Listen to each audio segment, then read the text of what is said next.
Shalom Aleichem. Am Yisrael has special sentiments to release hostages. He's always been to the highest level of chesed. It's even rooted in Jewish heritage, as we see from Avraham Avinu when Lot was captured as a hostage. Avraham Avinu went to fight a war to release his nephew Lot. Later on, Dinah, when she was taken a hostage and violated by Shechem, Shimon and Levi goes to fight a war against the entire city of Shechem, killing them in order to release their sister from captivity. In the Halacha, in Siman Resh Nun Bet, in Yoreh De'ah, it's brought down that Pidyon Shvuim kodem leparnasat aniyim, hu liksotan, which means the highest level of tzedakah is Pidyon Shvuim, release of hostages. And mitzvah gdola ke Pidyon Shvuim. This is the highest level of mitzvah. From all the mitzvot of the Torah, the highest mitzvah of all is Pidyon Shvuim, releasing of hostages. לכך לכל דבר מצווה שגבו מאוד בשבילו יכולים לשנותן לפדיון שבויים. You can exchange any money you collected for certain mitzvah in order to use that money for פדיון שבויים. המעלים עיניו מפדיון שבויים עובר על לא תאמץ לבביך, לא תקפוץ את ידיך, לא תעמוד על עמך. It goes on and on. There's many different violations, Torah violations, that a person violates if he doesn't participate in פדיון שבויים. כל רגע שמאחר לפדות שבויים, any moment that a person delays from releasing the hostages, וכאילו שופך דמים, is like he's shedding blood.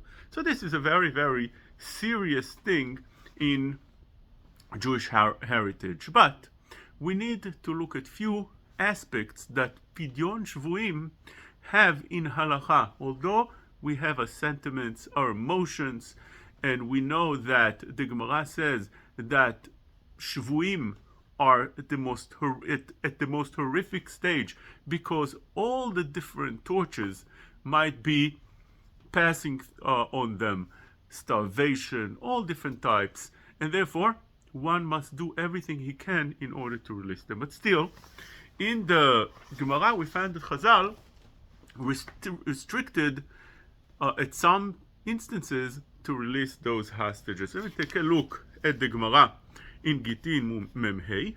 It says, אין פודים את השבויים יתר על כדי דמיהן מפני תיקון העולם. One may not release hostages, abducted people, and those that abducted them want ransom, they want money for those to release those hostages. We are not allowed to give them more than the normal amount of what it costs to buy. At their time it used to be that you bought slaves, so the amount you buy slaves, that is the amount that you used to have on a head of a person. So therefore those are the prices that we can pay, but not more than that. More than that, we must deny the release of those people. Why is that? The Gemara says two reasons. One reason is מפני תיקון העולם משום דוחקא דציבורא, because it's pressuring the people financially. If you have to give an enormous amount of money, exaggerated amount of money, everybody will be now at a lot of dochak. It's pressure, a lot of pressure, and therefore in order not to pressure the public, you have to deny such a release. Secondly, משום דלא ליגרבו ולא תותפי, because you're opening their appetite. Once they seeing that they're able to get a certain amount of money that's much more than the normal amount, so therefore they'll go and do everything they can to try and get more people abducted and kidnap them. Why? Because it's worthwhile. It's a great business. You kidnap one Jewish boy, one Jewish man, one Jewish woman, and you get whatever you want for it. You become a millionaire, a billionaire. So, therefore, in order to not build in on that appetite, not to feed the appetite, so to speak, of those people abducting, so therefore, we don't give them more than the regular set amount of whatever hostages are worth in the market. Okay, So now, according to that, comes out that today that they ask for things that are extremely more than what normally you would get for a hostage. They want for each hostage that we have, they want 1,000 or more of their terrorists with blood in their hands, people that are vicious and cruel, that killed people, that potentially are ticking bombs. We can't release that based on those two reasons. The first reason is durka de tzibura. What does that mean? You're pressuring the public, although it's not financially pressuring the public, but you can pressure the public in different ways. First of all, the families of those people that they murdered go through Gehenna every time you release one of them. Secondly, it's a pressure on the entire public that they know that terrorism pays off, and what kind of feeling that gives to the people. On the second reason that it says over here, that ligrevu velei tutfei, which means they're going to try to get more and more people abducted in order to release more terrorists. We'll see that they're going to continue doing that because they get an enormous amount of people for whatever they were able to abduct. The problem with that is that we found a Gemara in Gittin Nunchet. There's a story over here of a rabbi, Rabbi Yeshua ben Hanania, that went to a city and he saw a kid, a beautiful looking kid, Yefei Einayim, Tov Ro'i, and so on. And he also was able to pick that this kid is very wise and he could be also a great scholar. And he decided, I'm going to release him for any price that they'll ask from me. Whatever enormous price that they'll expect for him, I'm willing to raise it and pay for him. Tosfot asked the question, how is that possible? It's against the rule of Chazal that en podim et hashvuim yoter mikdei dmeim. And Tosfot answers over here, there's few answers, but one of the answers that it says over here, ki ika sakanat nefashot, podim shvuim yoter mikdei dmeim. Over here, there was life danger to that boy. When a person is at risk, his life is in danger, you're allowed to release even for more than the given price, than the going rate. You're allowed to pay as much as you can, as much as they ask, in order to save his life. So that was the case over here in the story, that this boy, which eventually became a big rabbi, he was at a risk, and therefore it was permitted to rescue him. From here, you learn a halacha that whenever a captive is at risk, you're allowed to pay more than the given amount. You're allowed to give whatever it takes. And this is really how Chacham Ovadia is posek, that you're allowed to release those terrorists from prison in order to release one of our hostages, because of that reason. The Ramban argues on Tosfot. The Ramban says no, since the Gemara in Baba Batra says, Dafret, that Shavui kulu yidbe. Shavui also is always at risk. A person that's in captivity is always at risk of being killed or being starved to death or whatever it is. And still Chazal said you don't pay more than its value. So this is the opinion of Ramban. Chacham Ovadia says, okay, it's a machloket. Lemaise, we have to be lenient because of pikuach nefashot. Really, in the halacha in Shulchan Aruch, where it's brought down this halacha, again in Siman Shun Bet Sif Daled, it says, "En podim ashvim yoter mikdei dmeim mipnei tikun haolam shelo yu oivim mosrim atzmam alehem lishvotam," which means a person is not allowed to release a hostage more than its price. Why? So the enemies will not try very hard to get more people abducted. And it doesn't bring that leniency of Tosfot, Adam יכול לפדות את עצמו בכל מה שיוצא, כאן תלמיד חכם, and so on. There's other reasons, but it doesn't say the reason of the fear that they might die. But still, this was the Tosfot opinion, and many Achonim bring this as well, and this is how Chacham Ovadia was posek. When you think about it, today, it doesn't apply so much because this reason seems like you release those terrorists, it's not that you release those terrorists and they free that person from death, potential death and danger, and that's it. Because when you free those terrorists, you're putting many other people in real danger, because those terrorists that are being freed, they are ticking bombs. And as we saw in Simchat Torah, many of those masterminds of the Simchat Torah massacre were people that were released at the Gilad Shalit, the swap of prisoners.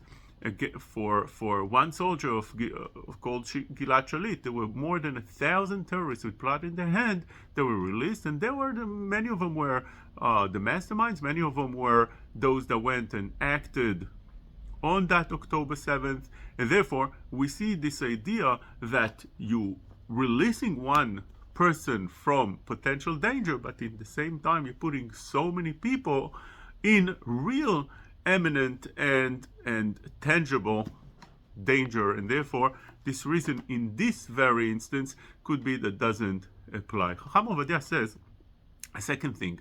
According to the reason the Shulchan Aruch brings down, that the goyim, that the enemy will try very hard to abduct more people, he says they're trying anyway, regardless whether we release them or not. They are trying regardless, so therefore this reason is not applicable, and you should free the hostage for whatever price.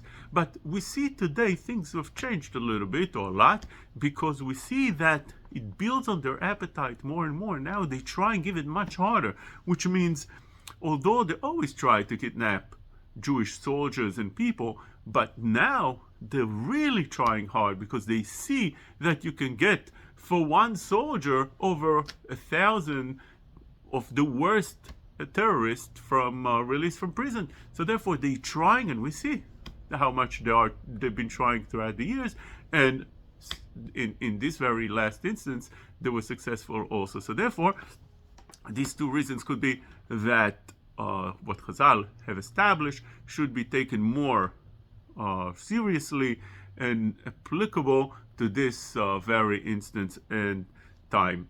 That's one point that needs to be put on the table over here. Secondly, there's another takana that Chazal made. It's the same Mishnah in Gittin, and it says over here, "En mavrichim et hashvuim mipnei tikun haolam." You're not allowed to release the hostages.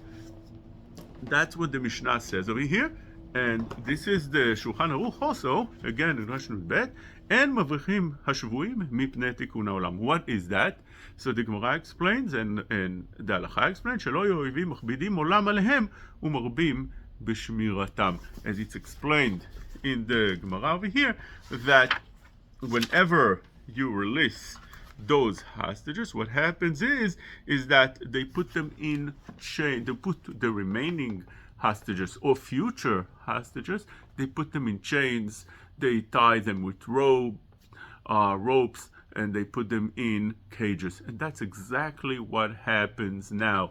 When they released the soldier Uri Magidish, everybody were very happy. But on the same time she was released, and we see afterwards that they took more measures to protect the rest of the hostages from being released in any way. They put them obviously in cages, as we saw pictures of it. Cages, they tied them to chairs, they tied them maybe who knows for how long. They were tied there for days, like that, in very, very harsh and hard conditions. So when you release one person, you cause others to suffer much, much more. And this is how Chazal instructed, that you don't release hostages in such ways. Therefore, if you really would want to know what to do, of course you need to find a way to release them, but I think the correct way would be that you release and not publicize it. You release hostages like Uri Magidish, the soldier.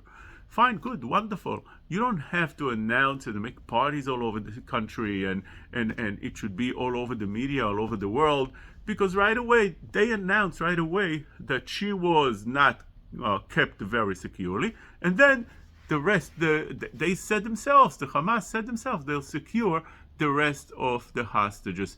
Much more much safer, they be much more guarded. If that is the case, so what are you gaining? You're really losing out by doing so. What needed to be done was to release her indeed, but keep it quiet. Nobody needs to know. She needs to sit in her home or somewhere else, and nobody needs to know about it. Also, the wonderful news of two hostages that were released now and from captivity. Wonderful, but why do you need to announce it? So you would say that they would know. They wouldn't know, because now all the terrorists are very scattered. They're running for their lives. They don't know, so you don't have to announce it. You don't have to publicize it. It doesn't have to be all over the media in the world. Could be kept very quiet. Otherwise, this very logic, what Chazal said, would be applied, and that is the rest of the hostages would be kept in very, very harsh conditions, in cages and tied with ropes and so on. So really you're losing out more than you're gaining by publicizing it and letting everybody know and partying in the streets and partying all over. That's really defeating the purpose. Thirdly, something that really worth explaining is that the idea of releasing hostages can't be done the way it is done today, with demonstrations of people on daily basis in the streets of Israel, and constantly being obsessive about talking about it regularly, every day, all day, in the media and the streets. As I said, in different demonstrations, putting signs all over. When you do that, what happens is that the terrorists understand the value of those hostages, and therefore they ask for prices that we're not able to pay. It's not possible. They want the end of the war. They want the release of all their terrorists. They want